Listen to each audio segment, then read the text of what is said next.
नमस्कार दोस्तों, स्वागत है हमारे चैनल आरटेक पर।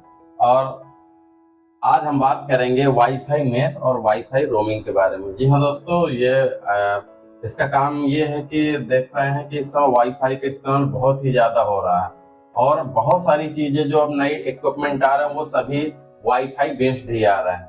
तो इसमें हमें पूरे के पूरे घर को या पूरे उस एरिया को वाईफाई में बदलना पड़ता है।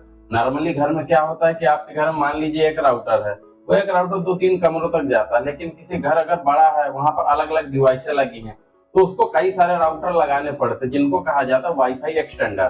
तो उनकी सहायता से आप जब कई सारे वाईफाई एक्सटेंडर लगाते हैं तो वो एक आपके एरिया नेटवर्क को बढ़ा देता है कि आप अगर दूसरे कमरे में जा रहे हैं तो आपका काम कर जाएगा, ऊपर जा रहे हैं या किसी और फ्लोर में जा रहे हैं तो वाईफाई एक्सटेंडर की मदद से आप पूरा का पूरा काम कर सकते हैं। जो वाईफाई एक्सटेंडर होता है वो सिर्फ उसी बीच वाला जो आपका मेन राउटर है उसी से कनेक्टेड होता है, ठीक है। वो सिर्फ एक सिग्नल को बढ़ा देता है। अब बात करते हैं वाईफाई मेश क्या है।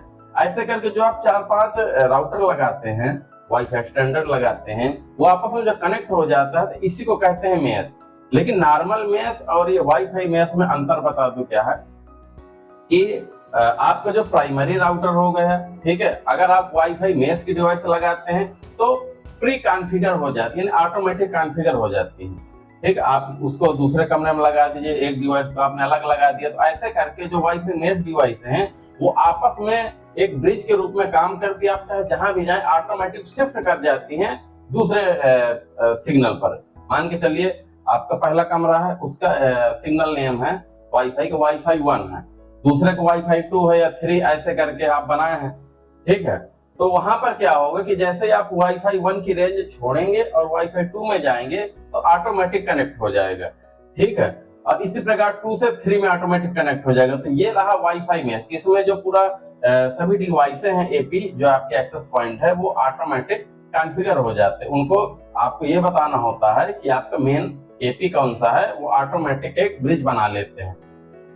अब अगर यहाँ बात करते हैं वाईफाई रोमिंग की, अब कॉन्सेप्ट क्या है कि वाईफाई रोमिंग वाईफाई मेश में ही वर्क करता है। मैं बता दूं, आप सिग्नल 1 पर हैं, ठीक है, सिग्नल यानी कि एपी 1 पर है। अब आप कोई काम कर रहे हैं, काम करते हुए आप दूसरे वाले वाईफाई की रेंज में आ गए, तो यहाँ पर ये डिसाइड करना कि वो पहले वाले को छोड़े और दूसरे वाले को पकड़ ले। अगर इस बीच में आपको थोड़ा सा भी टाइम डिले होगा तो आप जो काम कर रहे हैं, बहुत सारे काम होते हैं, तो वो आपका पैकेट लॉस हो जाएगा। और जैसे पैकेट लॉस होगा तो आपको वो जो काम करे वो डिस्टर्ब हो जाएगा, ठीक है। तो आपको करना क्या है, इस वाईफाई रोमिंग की सेटिंग में क्या होता है कि जैसे ही आप पहले को छोड़ रहे हैं और दूसरे को जा रहे हैं, दूसरे एपी से कनेक्ट हो रहे हैं, तो उसी समय जैसे ही आपकी डिवाइस उसको रिक्वेस्ट भेजती है कि हमारे रेंज में आ गया, तो वो पूरा पैकेट जो आपके पहले वाले से जा रहे हैं तो वो सीधा दूसरे वाले से डाइवर्ट हो जाएंगे। तो इस कंडीशन में क्या होता है, आपके पैकेट लॉस नहीं होते।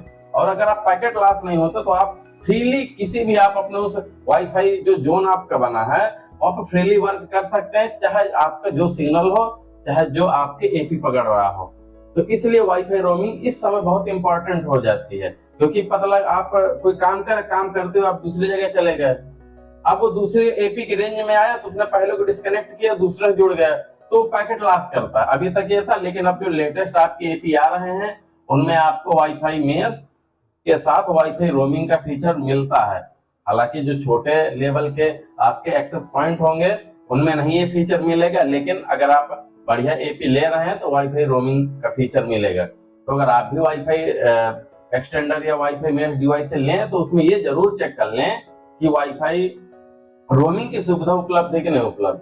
ये आगे आने वाले समय बहुत ही जरूरी फीचर है, क्योंकि जो मैंने बताया कि पैकेट अगर आपका लॉस होगा तो आपका जो भी वर्क होगा, XYZ कोई भी वर्क करेंगे, उस वर्क में तो पैकेट दोबारा रिसेंड हो जाता है, लेकिन बहुत सारे वर्क में पैकेट दोबारा रिसेंड नहीं होता। मान लीजिए आप कोई ट्रांजेक्शन कर रहे हैं, ठीक है, अब वो जैसे अब दूसरे रेंज में जाएंगे तो आपका सेशन ही पूरा एक्सपायर हो जाएगा। बहुत सारा मान लीजिए यूट्यूब आप चला रहे हैं, सपोज दैट, अब यूट्यूब में ऑलरेडी बफर हो जाता, आपने पहले एपी की रेंज में थे, ऑलरेडी बफर में, आप दूसरे रेंज में गए, वो डिकनेक्ट हो गया, आपको पता नहीं चले क्योंकि यूट्यूब ऑलरेडी बफर में है। लेकिन जो बहुत सारे आपके रियल टाइम वर्क हैं, खासकर जो बैंकिंग ट्रांजैक्शन है या फिर आपके और कई सारे, तो उनमें आपका पैकेट लॉस होगा। जैसे पैकेट लॉस होगा तो आपका पूरा सेशन डिस्ट्रॉय हो जाएगा। तो इससे बचने के लिए आप वाईफाई रोमिंग वाली डिवाइस का इस्तेमाल करें। तो आप समझ गए होंगे वाईफाई रोमिंग क्या है। वाईफाई रोमिंग बिना यूजर के पैकेट लॉस के एक एपी से, एक एक्सेस पॉइंट रेंज से दूसरे एक्सेस पॉइंट के रेंज में जाने की जो सुविधा है उसको वाईफाई रोमिंग कहते हैं। इसमें हमारे पैकेट लॉस नहीं होते। तो दोस्तों समझ में आ गया होगा। आज के वीडियो कैसा लगा? अगर वीडियो पसंद आया तो हमारे चैनल को लाइक, सब्सक्राइब, शेयर जरूर करें। और हम कल जो भी जितने भी लोग हमारे वीडियो को लाइव देखें उन सभी का धन्यवाद। और अब हम हर हफ्ते ये लाइव सेशन रखा करेंगे, जिससे हमारे और आपस में आपकी बातचीत हो, जो आपके प्रश्न होते हैं उन सबका जवाब दिया जा सके। नमस्कार, जय हिंद।